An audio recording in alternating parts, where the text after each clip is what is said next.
Hello दोस्तों, स्वागत है आप सभी का हमारे इस चैनल पर।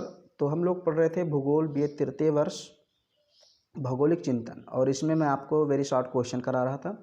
अभी तक आपके 25-26 क्वेश्चन जो भी हैं वो हो चुके हैं। उसके आगे क्वेश्चन हम लोग को करने हैं, मतलब 7-8 क्वेश्चन और बचे हैं, उसको करा देता हूँ। बाकी जो भी क्वेश्चन बचे होंगे आप कमेंट बॉक्स में लिखिए, अगर टाइम मिलेगा तो मैं ज़रूर करा दूँगा। क्योंकि अब टाइम बहुत कम है, इसलिए मैंने इम्पोर्टेंट क्वेश्चन लिए हैं जो भी अनसॉल्व में आए हैं। भूगोल के ब्रिटिश संप्रदाय के प्रमुख भूगोलविदों के नाम लिखे। इसका मतलब है जो ब्रिटिश भूगोलवेत्ता हैं उनके आपको नाम लिख देना है बस। अब देखिए, ज़रूरी नहीं कि आपका 50 शब्द हो ही, आप 30 शब्दों में लिख सकते हैं, 30 ही में लिख दीजिए। अब नाम ही यहाँ पर पूछा है तो आपको कहानी नहीं लिखनी है। देखिए, भूगोल में ब्रिटिश भूगोलवेत्ताओं का प्रमुख योगदान रहा है। कुछ प्रमुख भूगोलवेत्ता निम्नलिखित हैं। अब यहाँ पर आपको नाम लिख देना है। हेल्फर्ड जॉन मैकिंडर, इन्होंने हृदय स्थल का सिद्धांत दिया है, आपको पता होगा। तो हेल्फर्ड जॉन मैकिंडर पहले, दूसरे हैं डडले स्टॉम्प, तीसरे हैं डेविस थॉमस, फिर चौथे हैं Peter Haggett, Davis हॉर्बे, Richard J चोरले। ये प्रमुख भूगोलवेत्ता थे जो कि ब्रिटिश से संबंधित, यानी ब्रिटेन से संबंधित थे। अब यहाँ देखिए, सिंपल सा पूछ लिया आपसे भूगोल का अर्थ समझाए, तो भूगोल का यहाँ मैंने थोड़ा सा अलग लिखा है। हालांकि आप ये भी लिख सकते हैं कि भूगोल 2 शब्दों से मिलकर बना है, भू धन गोल, ऐसे आप करके लिख सकते हैं, बहुत ही आसान है। जियोग्राफी वह शास्त्र है जिसके द्वारा पृथ्वी के ऊपरी स्वरूप और उसके प्राकृतिक विभागों जैसे पहाड़, महादेश, महादेश का मतलब महाद्वीप होता है, देश, नगर, नदी, समुद्र, झील, डमरूमध्य, उपत्यका, अधिपत्यका, वन आदि का अध्ययन किया जाता है। तो इसको भूगोल कहते हैं। एरोटोस्थनीज वह प्राचीन, ये देखिए ये जो है बीच वाले काट दीजिए। एरोटोस्थनीज वह प्राचीन विद्वान थे जिन्हें भूगोल का जनक कहा जाता है। तो एरोटोस्थनीज को भूगोल का जनक कहा जाता है क्योंकि सर्वप्रथम जो भूगोल शब्द है उसका प्रयोग इन्होंने ही किया था। भूगोल को इंग्लिश में बोलते हैं जियोग्राफिका, मतलब जियोग्राफी बोलते हैं, लेकिन जियोग्राफी शब्द जो है वो जियोग्राफिका से उत्पन्न हुआ है, और जियोग्राफिका शब्द का प्रयोग सर्वप्रथम एरोटोस्थनीज ने किया था, इसीलिए इनको भूगोल का जनक माना जाता है। हालांकि आप कहीं कहीं देखेंगे कि मतलब हिकैटियस को भी भूगोल का जनक माना जाता है, ऐसा लिखा मिल जाता है, लेकिन ज़्यादातर आपको एरोटोस्थनीज को देखने को मिलेगा। भूगोल की प्रकृति पर प्रकाश डालिए। प्रकृति मतलब स्वरूप, इसमें किस किस बातों का अध्ययन करते हैं वही सारी चीज़ें हैं, इसमें कुछ ज़्यादा अंतर नहीं है। भूगोल एक ऐसा विषय है जो विभिन्न स्थानों की विशेषताओं तथा प्राकृतिक विशेषताओं एवं घटनाओं के वितरण का एवं उनके द्वारा पृथ्वी की सतह पर लाए जाने वाले परिवर्तनों का यथारूप वर्णन करता है। भूगोल पृथ्वी की सतह पर प्राकृतिक पक्ष के साथ साथ मानवीय पक्ष को भी अध्ययन करता है। प्राकृतिक विशेषताएं जिनमें कि स्थलाकृति, जलवायु, वनस्पति क्षेत्र, मिट्टी शामिल होती हैं, विविध प्रकार के मानवीय क्रियाकलाप के लिए पृष्ठभूमि प्रदान करता है।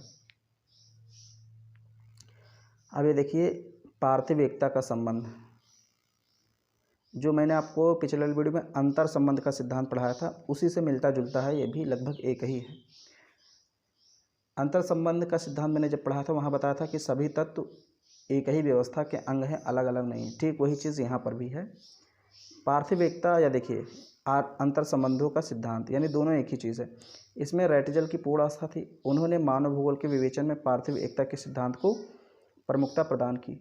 वे संपूर्ण विश्व को उसके व्यक्तिगत तत्वों के रूप में नहीं बल्कि समस्त, देखिए सभी तत्वों की समष्टि के रूप में देखते थे। समष्टि का मतलब सम्मिलित, यानी कि सभी तत्व सम्मिलित हैं, एक दूसरे से अलग अलग नहीं हैं। वे पार्थिव एकता के सिद्धांत को मानव भूगोल की आधारशिला मानते थे। इस सिद्धांत के अनुसार प्रकृति के सभी तत्व, ये देखिए साफ साफ यहाँ पर लिखा है, प्रकृति के सभी तत्व परस्पर संबंधित होते हैं और कोई भी भूदृश्य इन तत्वों के मिले जुले स्वरूप को ही प्रकट करता है। फिर यहाँ जैसे ब्रिटेन भूगोलवेत्ता पूछा था, यहाँ रूसी भूगोलवेत्ताओं के नाम पूछा है कि आपको कुछ रूसी भूगोलवेत्ताओं के नाम याद लिखना है। तो याद रखिएगा इसको, थोड़ा सा नाम यहाँ पर इनका कठिन है, जैसे M.B. लोमोनोसोव, आई अर्सनिनवेव, P.P. शोमोनो, A.I. वाइकोव, P.P. Kropotkin, D.N. अनुचिन, B.B. डोकुचावे, पता नहीं क्या क्या नाम है, A.N. वाराणसी, I.P. गेरासिमो। हालांकि ये जो क्वेश्चन है, जितने कठिन क्वेश्चन होते हैं उसको कम ही पूछा जाता है। अगर आपसे पूछेगा तो जर्मन भूगोलवेत्ताओं के नाम पूछ सकता है, फ्रांसीसी भूगोलवेत्ताओं के नाम पूछ सकता है, या फिर आपसे अमेरिकी, ब्रिटिश, ऐसे ही पूछेगा। लेकिन हो सकता है उसका दिमाग घूम जाए, वो रूसी भूगोलवेत्ताओं का नाम पूछ ले। तो कम से कम 3-4 आप याद रख लीजिए किसी तरह, जैसे लोमोनोसोव। अब ये देखिए यम भी लोमोनोसोव, इनका थोड़ा आसान लगता है। ऐसे ही आप यहाँ देखिए पीपी सेमोनोव, अब इनका दोनों का मिलता है। तो ऐसे कुछ याद रखिए। शास्त्रीय युग क्या है, ये भी पूछा है। शास्त्रीय युग को पुनर्जागरण की आयु के रूप में सर्वोच्च सम्मान के साथ माना जाता है। यह एक ऐसा युग था जब राजनीतिक क्षेत्र से लेकर आम लोगों के सांस्कृतिक जीवन तक हर क्षेत्र में विकास हुआ। यह काल 15वीं सदी के मध्य से शुरू होकर 18वीं सदी के पूर्व तक चला। यह काल आरंभिक भूगोलवेत्ताओं की खोजों, अन्वेषणों द्वारा विश्व की भौतिक एवं सांस्कृतिक प्रकृति के बारे में बृहत ज्ञान प्रदान करता है। 17वीं सदी का प्रारंभिक काल नवीन भूगोल की शुरुआत का गवाह बना। बस इतना आपको लिखना है कि शास्त्रीय युग की पुनर्जागरण की आयु के रूप में इसको सर्वोच्च मान्यता प्राप्त है।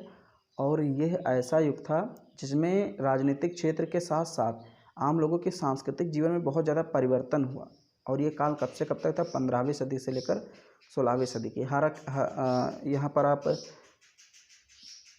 चलिए ठीक है, रहने दीजिए, ज़्यादा नहीं। अब ये आपका 2-3 प्रश्न है, ये लास्ट प्रश्न है, इसके बाद मैं कोई भी प्रश्न नहीं कराऊंगा क्योंकि अब समय नहीं है। अभी आपका एक जो सेकंड पेपर है उसके भी कुछ क्वेश्चन अगर हो सकेगा तो मैं करा दूंगा, वेरी शॉर्ट वाले। बाकी चीन जापान में मैंने आपको 15-20 क्वेश्चन जो भी थे करा दिए हैं। वैदिक काल में भूगोल के अध्ययन पर प्रकाश डालिए। तो वैदिक काल में भूगोल वैदिक रचनाओं के रूप में मिलता है। ब्रह्मांड, पृथ्वी, वायु, जल, अग्नि, आकाश, सूर्य, नक्षत्र, राशियों का विवरण पुराणों और ग्रंथों में दिया गया है, आप सभी लोग जानते हैं।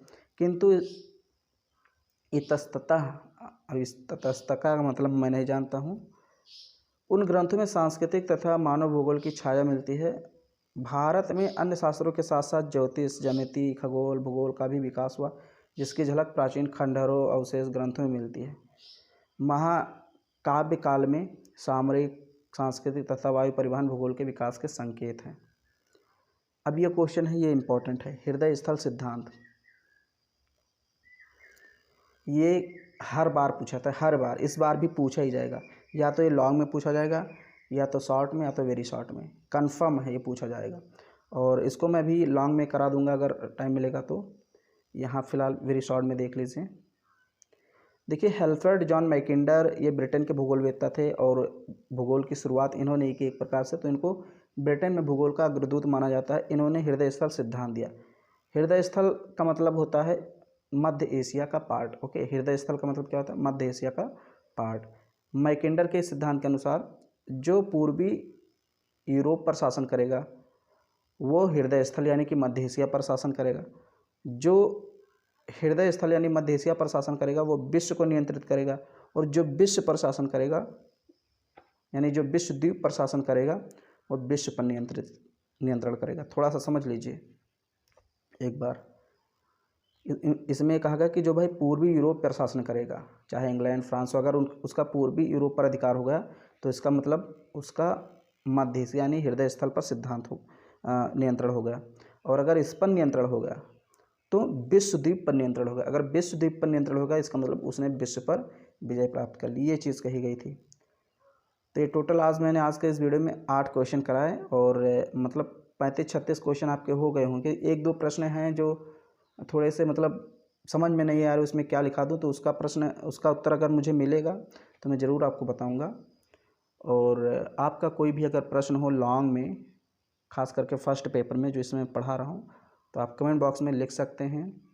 दूसरे चैनल पे चले जाइए, ऑनलाइन स्टडी बाय बिशंबर, वहाँ पर आपको लॉन्ग क्वेश्चन बहुत सारे मिल जाएंगे। और वीडियो पसंद आए तो उसको लाइक कर दीजिए, चैनल को सब्सक्राइब कर दीजिए और शेयर कर दीजिए अपने सभी दोस्तों में।